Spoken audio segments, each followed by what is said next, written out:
आज देखिए gift Nifty भी 20,000 के ऊपर के लेवल्स इंडिकेट कर रहा है। हरे निशान में इस वक्त गिफ्ट निफ्टी दिखाई दे रहा है। हालांकि एक बार एशियाई बाजारों पर नजर डालें तो इस वक्त मिला जुला कारोबार यहां पर देखने को मिल रहा है।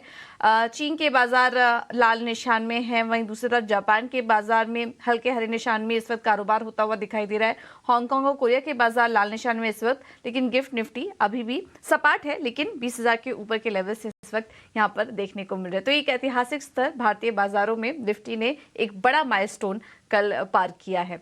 और अब आज के लिए किन तमाम ट्रिगर्स पर आपको नजर रखनी है, एक बार ये भी समझ लेते हैं, और ग्लोबल मार्केट से किस तरह के संकेत मिल रहे हैं ये बताने के लिए विश्व मोहन भी हमारे साथ जुड़ चुके हैं। विश्व मोहन, गुड मॉर्निंग।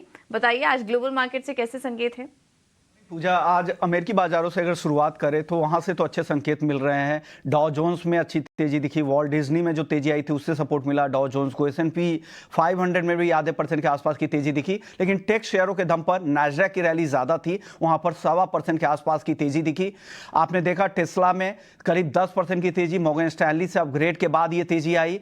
क्वालकॉम, वो खबर अब ये आ रही है कि वो 2026 तक मॉडर्न सप्लाई करेंगे एप्पल को, और इस वजह से क्वालकॉम के शेयर में 4% की तेजी दिखी। और एप्पल का एक बड़ा इवेंट भी है आज देर रात इंडिया टाइम के हिसाब से, तो वो उस इवेंट में आईफोन 15 लॉन्च होने की संभावना जताई जा रही है। तो ये काफी इवेंटफुल हफ्ता है। फिर कल आप देखेंगे कि यूएस में एक अहम आंकड़े भी आने वाले हैं। अगस्त के रिटेल महंगाई के CPI के नंबर आने वाले हैं, गुरुवार को PPI के नंबर आने वाले हैं। तो फेड की इन दो आंकड़ों पे बहुत ही ज्यादा नजर आएगी। क्या ये दोनों ही आंकड़े काफी क्रूशियल है फेड के अगले डिसीजंस को लेकर। तो अमेरिकी बाजारों से संकेत अब तक तो अच्छे दिख रहे हैं। जितने भी इकोनॉमिस्ट है वो यही मान के चल रहे हैं जो अगले हफ्ते जो बैठक है फेड की 19 और 20 सितंबर को, वहां पर ब्याज दरें स्थिर रहने की संभावना जताई गई है।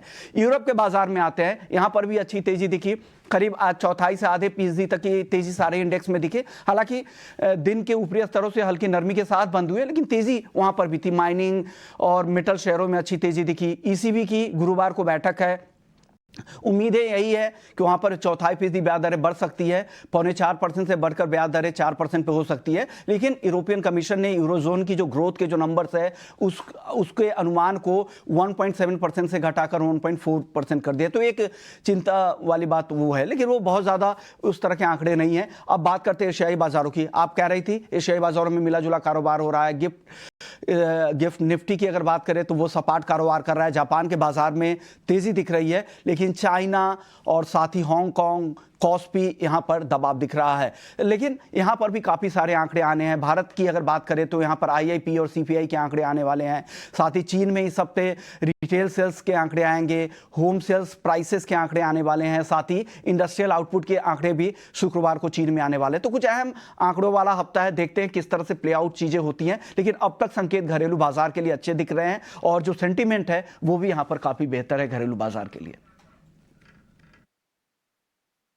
बिल्कुल, तो आज के लिए भी मूड और माहौल काफी पॉजिटिव है भारतीय बाजारों के लिए। बहुत बहुत शुक्रिया विश्व मोहन ये सारी अपडेट देने के लिए। तो इस वक्त ग्लोबल मार्केट से भी संकेत अच्छे मिल रहे हैं। 19 और 20 सितंबर को, जैसा कि अभी विश्व मोहन बता रहे थे, फेड की बैठक होगी, जिसमें कि अब ज्यादातर जानकारी ये मान के चल रहे हैं कि ब्याज दरों में बढ़त की तेजी तो फिलहाल फेड ऑफिशियल्स के बीच अभी नहीं दिखाई दे रही है। तो हो सकता है ब्याज दरों में कोई बदलाव ना हो, और इसी उम्मीद से हम देख रहे हैं कि ग्लोबल मार्केट्स में, US के बाजारों में भी अच्छी तेजी है, मूड और माहौल अच्छा है, और उसका असर हम भारतीय बाजारों में भी देख रहे हैं। फेस्टिव माहौल में तो हम हैं, और देखिए शेयर बाजार भी कैसे पीछे छूटे, यहाँ पर भी इस वक्त त्योहारी माहौल ही देखने को मिल रहा है।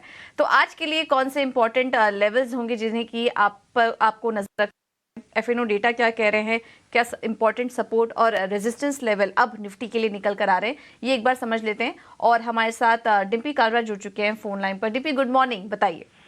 गुड मॉर्निंग पूजा। देखिए कल भी जो डाटा था काफी स्ट्रॉन्ग था। कल विश्व मोहन ने हमसे पूछा था कि क्या आज में 20,000 आ जाएगा, तो हमने कहा था आ जाएगा, और वो कल क्लोजिंग होते होते आ भी गया। देखिए ये एक पड़ाव है मार्केट का जहां पर आप पहुंचे हैं इस समय। यहाँ पे चेंज पर हैंड्स 100% होगा। हालांकि इस बीच FIs की होल्डिंग करीब 2% से और बढ़ गई है। ये पहले 58% हुआ, फिर अभी 60% को क्रॉस कर गई है, और ये हाई जाता है करीब 85 तक। तो ऑलरेडी हम बाय के काफी स्ट्रॉन्ग मोमेंटम में है FIs के, और ये FI लेड जनित रैली है क्योंकि DI का पार्टिसिपेशन अभी भी 40% लॉन्ग के साथ जस्ट का तस है और रिटेल अभी भी 48% लॉन्ग के साथ जस्ट का तस है। उसमें भी किसी तरह का चेंज नहीं है, यानी कुल मिला के जो बाय कर रहा है वो सिर्फ FIs ही कर रहा है और FIs ने इंडेक्स और इंडेक्स रिलेटेड स्टॉक्स को काफी बाय किया है, इसलिए मार्केट को स्पीड से 20,000 लेके आने में उनका योगदान काफी था। निफ्टी के अंदर कल भी शॉर्ट कवरिंग हुई है, आज भी हो सकता है मार्केट अपने सपोर्ट्स को काफी अच्छे से बचा के रखे और नए लेवल्स तक पहुंचे, क्योंकि market already all time high पे आ गया तो कोई रेजिस्टेंस तो है नहीं, लेकिन फिर भी कैलकुलेशंस होती है थीटा के बेसिस पर और उससे ये पता लग जाता है कि कहाँ तक मार्केट का मोमेंटम कंटिन्यू कर सकता है। तो उसमें 20,200 20,400 की रेंज भी और निकल के आ रही है कि हाँ 20,200 एक मोमेंटम में आपको और कंटिन्यू करेगा, क्योंकि काफी सारे लोगों के जो शॉर्ट्स हैं वो 20,000 की रेंज पे लगे हुए थे, वो ट्रैप होंगे तो 200 पॉइंट का यानी कि 1% का स्विंग और आएगा। तो इसलिए 20,200 20,400 रेजिस्टेंस एरिया है, सपोर्ट एरिया आपका 19,900 आप वेरी इमीडिएट भी रख सकते हैं। तो ये तो होगा निफ्टी का हाल। और जिनके पास ऑप्शंस वगैरह ट्रेड है, हमने कहा था कि खुल के काम कीजिए ऑप्शंस के अंदर, खासकर कॉल के अंदर काम कीजिए और मल्टीपल इफेक्ट आपको देंगे और मल्टीपल इफेक्ट ही दे रही है। लेकिन अब मैं बोलूंगा कि थोड़ा ऑप्शंस के अंदर आपको एग्रेसिवली नहीं उतरना चाहिए, अब थोड़ा रुक जाना चाहिए, क्योंकि जो 3-4 दिन का मोमेंटम था ऑप्शंस को चाहिए होता मोमेंटम, वो मिल गया है। अब वॉलिटिलिटी इंडेक्स और सारे डाटा ये इंडिकेट कर रहे हैं कि एक बार अब ऑप्शंस वालों को रुक जाना चाहिए। दूसरा पॉइंट बैंक निफ्टी ने कल 45,500 के ऊपर क्लोज दिया है, तो पक्के वाला स्टॉप लॉस तो 45,000 है, इमीडिएट स्टॉप लॉस 45,300 रखें और लॉन्ग को भी कैरी करें। तो इसलिए मैं कह रहा था कि एक्सिस बैंक, कोटक और HDFC और खासकर एडिसन, ये चारों बैंकों का अभी थोड़ा ब्रेकआउट हुए हैं और ये HDFC काफी दिनों से चला नहीं है, जिसमें थोड़ा मोमेंटम कंटिन्यू करवाएगा। वेटेज के हिसाब से आपको 45,800 और करीब 46,000 तक भी लेके जा सकता है, लेकिन बी अवेयर 45,800 46,000 पे अपने रिस्क रिवॉर्ड चेक करते हुए प्रॉफिट बुक करना जरूरी हो जाएगा। रही बात मार्केट के अंदर शॉर्ट करने की, काफी लोगों के मन में ये आ रहा होगा बाजार बहुत चल गया, शॉर्ट कर लेना चाहिए, वो समय अभी नहीं आया।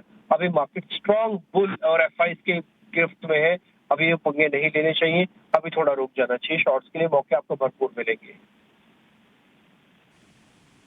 तो शॉर्ट्स के मौके नहीं है, बाजार अभी मजबूत ही दिखाई दे रहा है। और डीपी मुझे याद है शुक्रवार को हम जब बात भी कर रहे थे बाजार पर और आपने पोल भी कराया था जो कि सटीक साबित हुआ और हमने दर्शकों की तैयारी पहले ही करा दी थी कि जल्द ही 20,000 के लेवल्स दिखेंगे और ऐसा हुआ भी। तो उस पोल के लिए भी आपको ढेर सारी बधाई। और देखिए आप हमें देखते रहिए और जो लेवल्स यहाँ पर हम सुबह सुबह आपको बताते हैं और दिन भर जो आपको लेवल्स बताते हैं उस पर आप नजर रखिए। सटीक रणनीति आपके लिए यहाँ पर हम लगातार लेकर आते रहेंगे।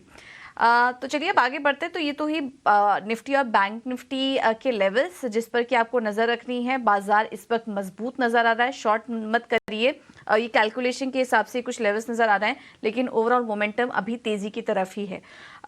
लेकिन ऐसे में स्टॉक स्पेसिफिक रणनीति क्या अपना के चले, एक बार ये भी समझ लेते हैं। हमारे साथ रेलिगियर ब्रोकिंग के अजीत मिश्रा जुड़ चुके हैं। Ajit good morning. 20,000 निफ्टी ने टच कर लिया, उसके लिए आपको भी बहुत बहुत बधाई।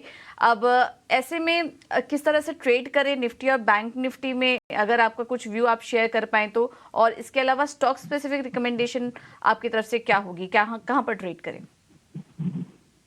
गुड मॉर्निंग पूजा। और पूजा आपको, पूरी टीम को और सभी दर्शकों को एक नए माइलस्टोन की बधाई। 20,000 हम टेस्ट किया निफ्टी में और सबसे इम्पोर्टेंट बात यह है पूजा कि केवल 3 हफ्ते लगे आपको जो करेक्शन आप देख रहे थे बाजार में उसको ओवरकम करने के लिए। करीब 5 हफ्ते का डिक्लाइन और 3 हफ्ते का रीबाउंड जिसमें आपने, तो ये कहीं ना कहीं दिखा रहा है स्ट्रेंथ अभी भी है बाजार में। ये स्ट्रेंथ कंटिन्यू रहेगी, बैंकिंग की तरफ से कंटिन्यू रहेगी। तो पहला नाम होगा from the banking space, PSU banking space, bank of Baroda. कल कैनरा बैंक ने काफी स्ट्रॉन्ग मोमेंटम दिखाया, तो एंटिसिपेटेड ही है इसी लाइन पे आपको बैंक ऑफ बड़ौदा में भी आने वाले टाइम में एक अच्छा मोमेंटम दिख सकता है। तो करीब 212 तक के टारगेट्स आपको एंटिसिपेटेड है in the short term. Net के स्टॉक के साथ इसको आप लॉन्ग करें। दूसरा नाम होगा from the energy space, power grid का। स्टॉक अपने रिकॉर्ड हाइस के पास पहुंच चुका है, ओवरऑल टोन पॉजिटिव है। इनफैक्ट एक फ्रेश ब्रेकआउट देखने को मिला है कल के सेशन में, तो यहाँ पे भी एंटिसिपेटेड है कि मोमेंटम कंटिन्यू रहेगा। आप करीब 272 तक के टारगेट्स के लिए लॉन्ग कर सकते हैं इसको 260 के स्टॉप लॉस के साथ।